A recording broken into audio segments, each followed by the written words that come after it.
আজকের এই সংবাদটি দেশের সকল রাজনৈতিক নেতাকর্মীদের ঘুম হারাম হয়ে যাবে। শুধুমাত্র আওয়ামী লীগ বলে কোনো কথা নেই। আওয়ামী লীগ, বিএনপি, জাতীয় পার্টি, জামাত, যে দলই হোক না কেন, এদের নেতাকর্মীদের হয়তো আজকে কপালে ভাঁজ পড়ে যেতে পারে। কি ঘটতে যাচ্ছে বন্ধুরা? মার্কিন যুক্তরাষ্ট্রে নিযুক্ত বাংলাদেশের সাবেক রাষ্ট্রদূত ড্যান মোজেনাত, আপনার হয়তো এই নামটি এখন কিছুটা হলেও মনে করিয়ে দিলাম। তিনি টেলিভিশন সাক্ষাৎকারে একটি কথা বলেছেন বাংলাদেশের রাজনৈতিক বিষয় নিয়ে, বাংলাদেশের সহিংসতা বিষয় নিয়ে।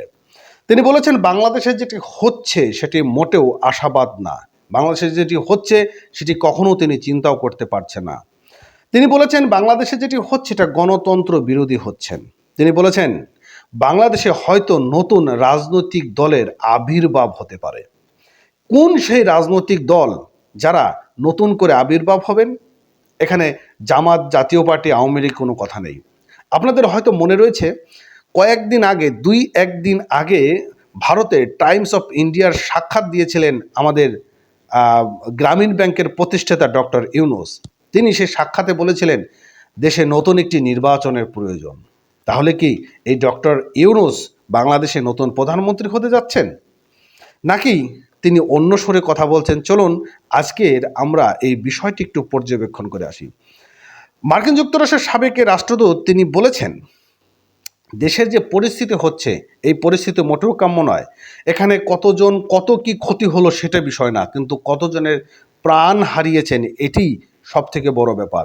এখানে 200 হোক 300 হোক এটা না, একজন হোক 2 জন হোক সেটাও কিন্তু অনেক উদ্বিগ্নের ব্যাপার রয়েছে বলে তিনি উল্লেখ করেছেন। তিনি বলেছেন দেশের এমন পরিস্থিতি মোটেও কাম্য নয়। আমি দীর্ঘদিন বাংলাদেশে ছিলাম, সেখানকার রাজনৈতিক বিশ্লেষণ করেছি, বাংলাদেশের রাজনীতি সম্পর্কে আমি অনেকটাই অবগত রয়েছি। তিনি যে সাক্ষাৎকারটি দিয়েছিলেন তার কিছু অংশ মানবজমিন পত্রিকা থেকে চলুন আমরা একটু রিভিউ করে আসি।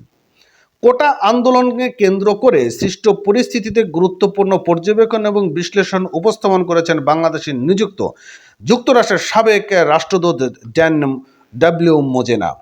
তিনি বলেছেন উদ্ভট পরিস্থিতিতে বাংলাদেশের নতুন রাজনৈতিক দলের উত্থান ঘটতে পারে, আবার পুরনো রাজনৈতিক দলগুলো পুনরুজ্জীবিত হতে পারে। তিনি বলেন এটা হতে পারে, নাও পারে। তিনি যে কথাটি বলেছেন সেই কথাটি আস্তে করে বলেছেন এবং যুক্তরাষ্ট্রের টাইম টেলিভিশন চ্যানেলে দেওয়া এক সাক্ষাৎকারে তিনি এইসব কথা বলেন। তিনি এই সাক্ষাৎকারটি নেন টাইমস টেলিভিশনের প্রধান নির্বাহী কর্মকর্তা সিও আবু তাহের।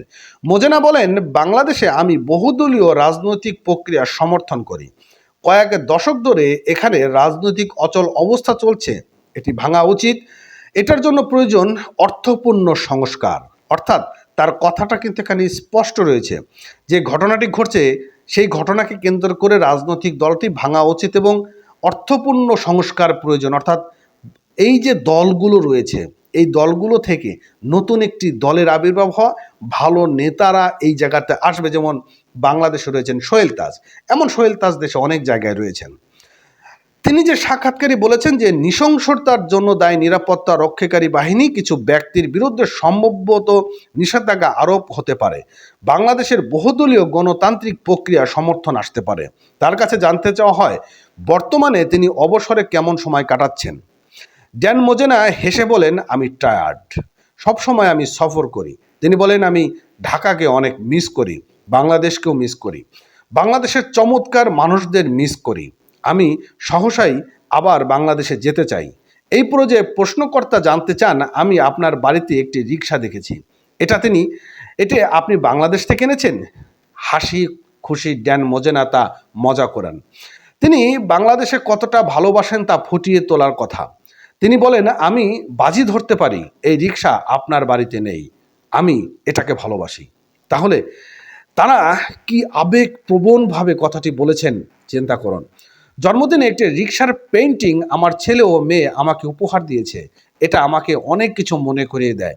আমি প্রতিটি দিন এইখানটাতে থাকি। এই যে সাবেক মার্কিন রাষ্ট্রদূত তিনি বাংলাদেশের প্রতি যে একটা ভালোবাসা, সেই ভালোবাসার বহিঃপ্রকাশ ঘটিয়েছে, পাশাপাশি বাংলাদেশ নিয়ে যে একটা রাজনৈতিক দলের যে প্রতিক্রিয়াটা সেখানে তিনি এখানে ব্যক্ত করেছেন।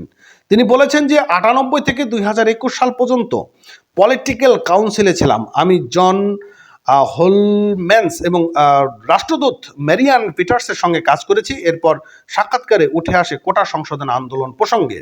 মোজেনার কাছে জানতে চাওয়া হয় গত সপ্তাহে এমনকি আপনি অনেক কয়েক শত কোটি আন্দোলন বা সাধারণ মানুষের হত্যা হতে শুনেছেন। তো এই ক্ষেত্রে প্রকৃত সংখ্যা আমি জানি না। কারফিউ দেওয়া হয়েছে, সেনাবাহিনী বিজিবি মোতায়েন করা হয়েছে, এটি গণতন্ত্রী দেশে মোটেও কাম্য নয় বলে তিনি এই সাক্ষাৎকারে উল্লেখ করেছেন। তাহলে আগামী দিনে তার সাক্ষাৎ যেটি দিয়েছেন সেটা কি সত্যি হতে চলেছে? কি হতে পারে? বন্ধুরা কমেন্ট করে জানিয়ে দিবেন। সঙ্গে থাকবেন নতুন আপডেট পেতে চ্যানেলটি সাবস্ক্রাইব করবেন। ধন্যবাদ।